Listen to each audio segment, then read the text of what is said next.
Cette femme raconte une histoire vraiment triste d'une de ses abonnées. Cet abonné en question est en couple depuis plus de 6 ans avec un homme et il lui dit: je veux pas encore d'enfants, j'ai un plan à long terme, suivant mon plan, faisons pas d'enfants. Sauf qu'au bout de 6 ans, elle se dit: ouais, mais bon, moi j'en ai quand même un peu marre. Donc, sans lui dire, elle arrête ses pilules et elle tombe enceinte. Et lorsqu'elle lui annonce ça, il s'énerve, il réagit mal, il dit: oh là là, t'as ruiné mes plans, il le vit très mal. Elle est quand même assez surprise. Elles se sont un peu coupables parce qu'elle se dit: bon, peut-être qu'il avait vraiment un truc d'enfer à faire avec nous, notre couple, notre futur, et moi j'ai tout foutu en l'air. Quoi qu'il en soit, bon, elle commence à réfléchir à des alternatives.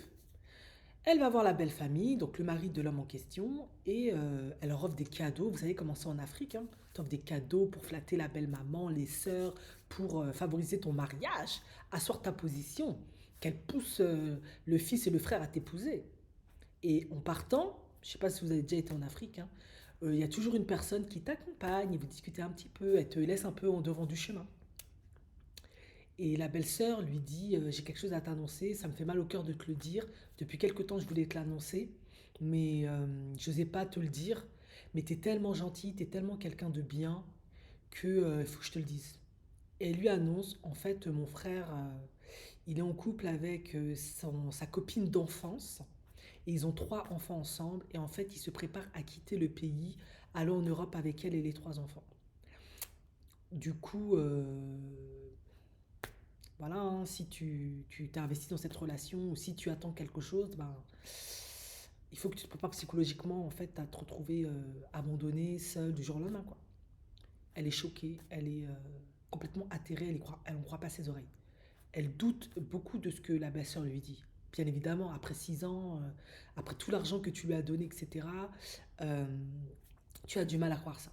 Donc, qu'est-ce qu'elle fait? Elle rentre à la maison et commence à fouiller partout en se disant, ben, si il prépare son voyage, je vais peut-être trouver des preuves, quelque chose qui atteste que, un, il me trompe depuis plus de 6 ans, deux, il a 3 enfants.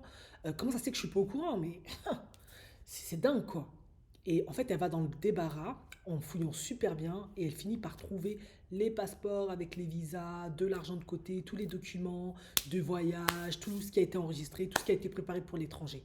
Elle tombe des nues, elle est choquée, elle est complètement atterrée et elle se dit: waouh, qu'est-ce que je dois faire maintenant? Est-ce que je dois le confronter et lui dire ben, ce que je sais, ou je dois vider le compte en banque? Elle ne sait plus quoi faire.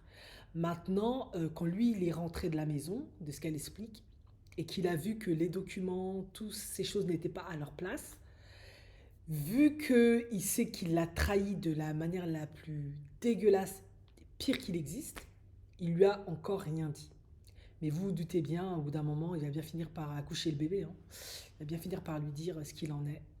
Mais elle, elle sait vraiment pas quoi faire. Bon, honnêtement, moi je vais donner mon avis sur la question. Je pense que la colère, la tristesse, la blessure de trahison peuvent faire qu'on veut tout déchirer, tout foutre en l'air. Parce que finalement, il a escroqué cette femme. Il a détourné son argent à cette femme pour ses fesses. Mais ça sert à rien. Parce qu'au bout d'un moment, il va finir par... ça se trouve même, il a l'argent nécessaire pour tout recommencer, faire tous les passeports, tous les documents, machin, machin. Au pire, selon le pays où elle se trouve, elle peut même se retrouver en prison pour avoir détruit les documents de ces gens, etc. Voilà. D'autant plus qu'il faudra prouver que c'est son argent. Par contre, ce qu'elle peut faire, vu qu'apparemment il y a de l'argent dans le compte en banque, moi je lui conseillerais de vider le compte en banque, sans pitié. Tu vides le compte en banque, tu fais tes clics et tes claques, pendant qu'il n'est pas là, il est au travail et tu te casses. Il comprendra très bien pourquoi tu as fait ça et tu lui laisses, même si ça va t'anéantir, vivre sa belle vie avec son amour d'enfance et ses 3 enfants, parce que de toute façon, c'est dead. Il t'aime pas. Il a déjà 3 enfants avec cette femme. Il s'est juste servi de toi, t'es juste un bouche-trou. Ça sert à rien de lutter, quoi. Ça sert à rien de lutter, ça sert à rien de lutter. Vaut mieux laisser tomber, partir dans la dignité, de la paix du Seigneur. Tu vides le compte en banque parce que c'est ton argent, tu te rembourses avec ce qu'il a fait, mais tu quittes la maison, tu prends tes affaires, tu lui dis même pas, tu fuis. Laisse tomber. Qu'est-ce que tu veux qu'il te dise? Tu vas le confronter, qu'est-ce que tu veux qu'il te dise? Il va te sortir tous les excuses de la terre, tous les conneries. Euh, T'as déjà perdu. 6 ans avec un homme, il a refusé que tu tombes enceinte pour qu'à la fin, tu réalises qu'il a déjà 3 enfants avec son amour d'enfance. Tu es celle qu'il n'aime pas, ça sert à rien. Perte de temps, tu vides le compte en banque, tu te casses, tu retournes chez tes parents.